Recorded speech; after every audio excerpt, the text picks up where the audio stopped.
sans plus attendre, on prend la direction des bords de la Lesse. Virginie, tu nous emmènes au gîte de l'Arche de Noé.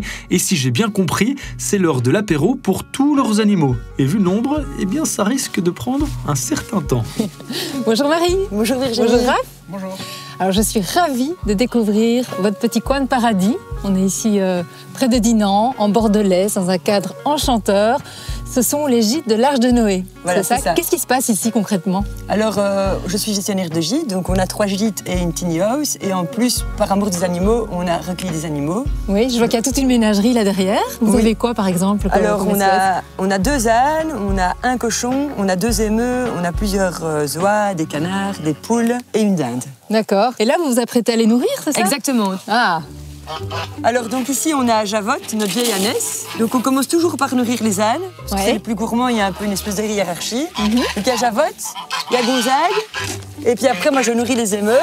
Donc ici on a Ulysse et Pénélope. On met leur nourriture en hauteur parce que sinon ils se font piquer la bouffe par les autres. Ici je vais nourrir toutes les poules, tu vois ici elles viennent ici comme ça. Je nourris Dandinou, qui est déjà un peu en surpoids. Hein. Oui. Marie, c'est vraiment chouette d'avoir des animaux. Par contre, ce n'est pas une décision anodine à prendre. Non. Ça implique des aménagements, des soins. Oui. Quels sont les besoins des animaux que vous accueillez ici? Bah donc justement, ce sont tous des animaux qu'on a recueillis. On a déjà dû réfléchir aux clôtures, parce que tu vois, ils cohabitent tous dans la même prairie. Donc il faut une clôture qui soit assez haute pour les émeus. Il faut que les mailles du grillage ne soient pas trop petites aussi pour les émeus, parce qu'ils se sont déjà coincés la tête. Et alors il faut mettre le bois en dessous, c'est pour le cochon, parce qu'à l'époque, elle soulevait le bois avec son groin et puis elle partait. Mais c'est ça, donc il faut connaître un peu les comportements de ces animaux finalement avant de les adopter. Pour anticiper tout ça, il faut de l'espace, il faut aussi de l'eau. Ici, tu vois, on a fait une espèce de petite mare qui est pompée, qui est dans un lagunage et puis qui ressort, même quand il fait chaud, on n'a pas à se fracasser, ils ont toujours à boire.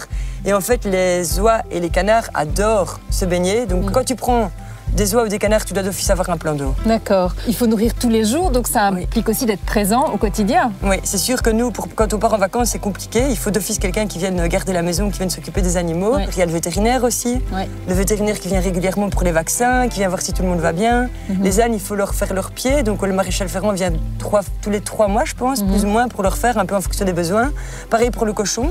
Il faut lui couper les ongles des pieds aussi. Puis il y a certains animaux qui grandissent et on ne s'attend pas spécialement à ce qu'ils prennent une certaine taille, comme les émeus par exemple. Oui, c'est ça. Que vous avez recueillis petits. Oui, qui étaient dans un jardin de ville qui n'avait pas du tout d'espace, qui sont arrivés chez nous et qui prennent effectivement beaucoup de place, qui ont besoin de courir, comme les ânes, ils ont besoin de pas mal brouter. En fait, au départ, vous n'êtes pas un refuge, non, pas mais du tout. Petit à petit, vous accueillez comme ça des espèces qui ont mal atterri, on va dire. On prend plaisir à les accueillir chez nous pour leur offrir une meilleure vie. Et ça part justement du fait que ce sont des gens qui ont pris ces animaux à la base parce qu'ils avaient envie d'en avoir, mais sans vraiment se rendre compte des conséquences que ça pouvait avoir sur leur vie de tous les jours. Oui, c'est ça. Alors je vois aussi un abri là-bas. Oui. Tu peux un peu m'expliquer? Si tu veux, je te montre. Ah ben allons voir, oui. Bon, ça c'est l'abri des ânes alors, Marie? Oui, donc en fait c'est 3 en 1, tu vois, chez nous. Donc il y a une partie pour les ânes, parce que les ânes n'aiment pas la pluie, mais ils craignent vraiment les courants d'air. Donc dès qu'il fait un peu froid, ils vont à l'abri. Et tu vois, en hiver, on leur amène une petite mangeoire, on leur met du foin. D'accord. Le voisin, ici, la voisine. Dandinou. Alors c'est vraiment essentiel qu'elle ait un abri. Donc quand on prend un cochon, vraiment, elle en a besoin. Tu vois, elle se fait un nid. D'ailleurs, elle va souvent voler de la paille chez les ânes pour agrandir son nid. Même parfois, on la voit, elle va chercher des branches et tout pour agrandir son nid.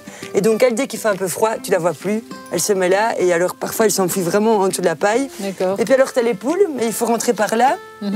Et donc, eux, ils ont un abri aussi. Et souvent, quand elles couvent, on les laisse couver, elles font ça ici à côté, quoi. Après, c'est vrai, j'ai parlé des canards et des oies tout à l'heure. Ils ont moins besoin d'avoir un abri. Ils peuvent rester dehors. Écoute, en tout cas, c'est passionnant. On voit que vous faites ça avec beaucoup de cœur. Et c'est important de se rendre compte de ce que ça implique d'accueillir des animaux chez soi. Même 2 ânes, même juste quelques poules. Ça demande de l'attention. Oui, c'est vraiment de l'espace. Quand même des finances parce que ça coûte cher et alors de la présence quoi. Il faut être là. Mais c'est aussi beaucoup de plaisir. Hein. Oui, c'est sûr qu'à la base on a pris les animaux parce qu'on les adore donc tu as vraiment beaucoup d'interactions par exemple avec les ânes. C'est vraiment des animaux avec qui tu peux vraiment interagir. Dandinou aussi, là c'est parce que vous êtes là, ils sont un peu timides entre guillemets mais c'est des animaux avec lesquels tu peux vraiment avoir beaucoup de contact. Moi j'avoue que c'est mon petit coup de cœur. Hein. Dandinou, j'avoue que elle est assez terrible. Hein. Ouais, elle est sympa. Hein. Marie, un grand merci pour ton accueil, c'était vraiment super intéressant. Merci à vous d'être passé, c'était avec grand plaisir. On espère revenir à l'occasion. Quand vous voulez.